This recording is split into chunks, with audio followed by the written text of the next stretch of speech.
They are for sure fighting me on this.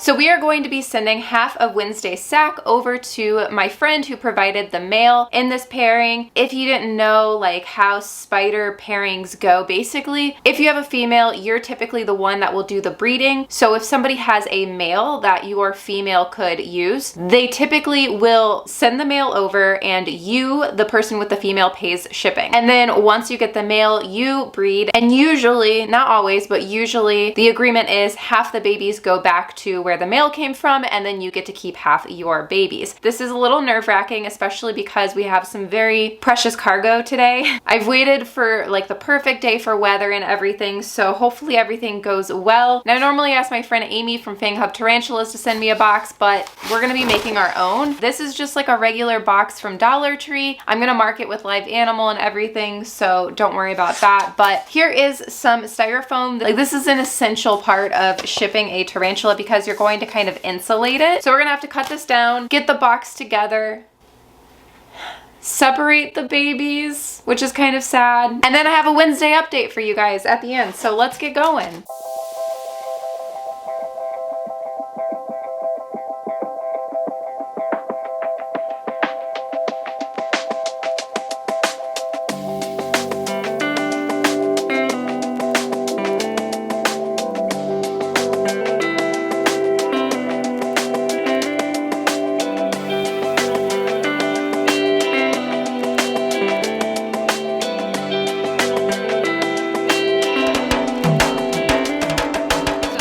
Obviously, before we put the spiders in here, we have to separate them. So let me show you guys what the babies look like and talk a little bit more about how they're doing first. So I did end up moving them into a vial recently. Here they are. I wanted to wait until they were all eating and just like seemingly doing well before rehousing them into vials with moss and then shipping them like that. So we have 2 vials right here, and of course we're going to have to give them ventilation holes. An easy way to do that is just using a leather hole punching tool, and the holes will be small enough.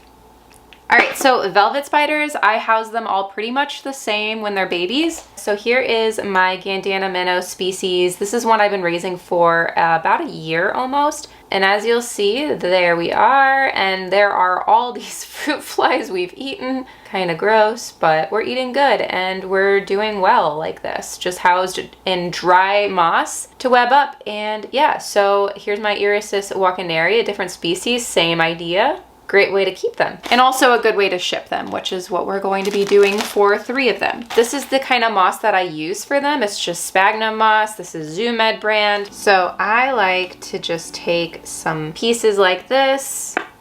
Pretty good.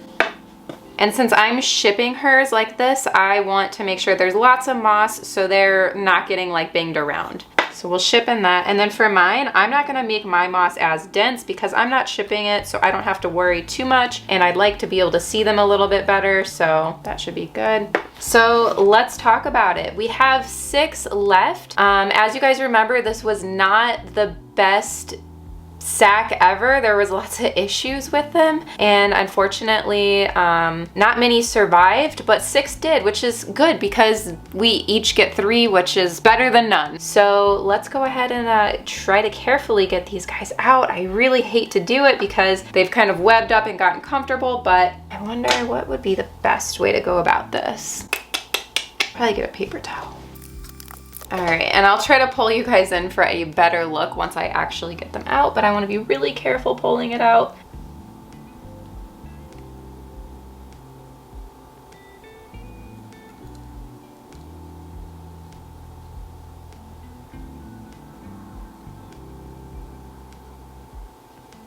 So here's 2. And then there's a 3rd, so let's try to separate those 3 maybe. They are for sure fighting me on this. Okay, so what I might have to do is actually keep the paper towel with some of them. Here's another. I'm gonna try to push this one out.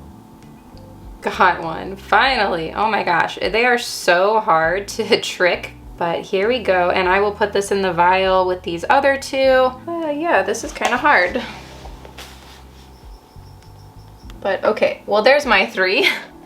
Let's try to get her 3 off the paper. That would be great. 1, 2, 3.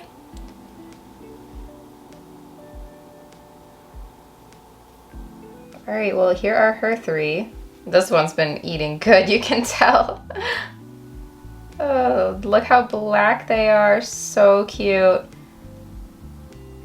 Oh, I hope these 3 do good. I'm so nervous about it. Stressing me out, but there you go. Wednesday's babies are so freaking adorable. Last resort, I might just need to ship them on the paper towel, which honestly should be fine. Like, just we'll try to knock some of these fruit flies out or something. All right, we're gonna have to do it like this because nobody wants to let go of the paper towel, but that is fine. They should wander off or at least web up that little spot. So these are going to be Miss Velvety Green's babies. And then here are my babies. Some are still clinging to the paper towel. I don't know what it is about the paper towel, but we like it. So I'm just gonna let them have it for now, and I'll pull it out in a couple days. But yeah, these are my 3 babies that I get to raise, and my own little communal. I love them. They are super cute. I hope all 3 do well. They are all eating and, you know, seemingly doing well. This is the last one I lost, but I really was expecting it. Unfortunately, this one had a very twisted body. Its legs were like not proportioned right, and it just unfortunately never ate or molted. But yeah, let's fill this box up really quick. I'm not gonna seal it until tomorrow, but I just want to show you guys exactly how I'll be padding it. So what I'm going to be using for padding is just going to be these bags, just brown paper bags, because I don't have any newspaper, but newspaper is another great thing to use. So I took the paper bags and I just cut them up, and I'm going to use them like this.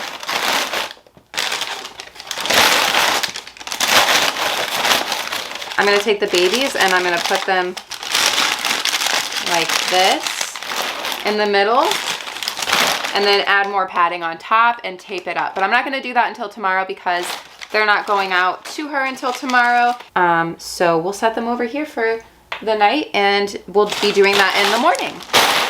And then the lid will go on just like this, and then tape it up like this and put the label on it, and then send it via FedEx overnight. So I also get a lot of questions like, how do the spiders breathe in these and stuff? Spiders require very little air, so they will be okay overnight. Even for much longer than that, they would be fine. But yeah, so that is how to ship them and pack them up. But before we end this, let's talk a little bit about Mama Wednesday. So as you guys remember, we rehoused her after I removed the egg sac, and here she is. It's probably like difficult to tell, but she did web her stuff all back up. It looks really good, actually. I absolutely love Wednesday's webbing. It is super spooky, very Halloween. It is just really awesome. It's kind of messy, but it looks really cool. And yeah, I did give her this wood that she had already had. So there are some chunks of, you know, webbing, but for the most part, yeah, like she really kind of webbed this back up, made it awesome, more secure, and she hides right under here, which I'm going to give you guys a silhouette because it makes it easier to see. But this is where she hides, right back here, and you can actually kind of see her. Now, I don't know if she's going to give us another egg sac. It's really, really difficult to see back here, but I almost suspect that there is one. Because if you didn't know, just like jumping spiders, when they get paired, they continue to lay egg sacs. So velvet spiders also have that ability to keep laying egg sacs after one pairing. I also had somebody comment saying that a lot of the times the first egg sac is not as good as the next couple. So I'm really, really hoping that we get more egg sacs and that they do better than this first round. Although I am really happy we did at least get some babies and that the pairing was successful. Like, that is just an accomplishment in itself. But it would be so cool if we could get a couple more egg sacs. I could have another communal even bigger, and I could possibly even vend some locally here. That would be really cool. So yeah, I actually fed her a hornworm and then she went crazy webbing this, which is a really good sign. So hopefully she's on another egg sac. I'm not going to take it apart start to investigate, at least not for another like 3 or 4 weeks. Maybe we'll take a closer look then. So we'll just have to see. I'll keep you guys updated. If you want to see how these guys arrived to my friend, check out both of our Instagrams because I'm going to be sending them and she will be receiving them. And yeah, like this video if you enjoyed, subscribe if you're not, and if you want to be. Don't forget I have an Instagram to use probably way too much. It's at Tarantula.kat. You can go follow me there. I also have a Patreon podcast and a Teespring. It is all linked down below. I will see you guys soon. Let's get into the Patreon pet pics.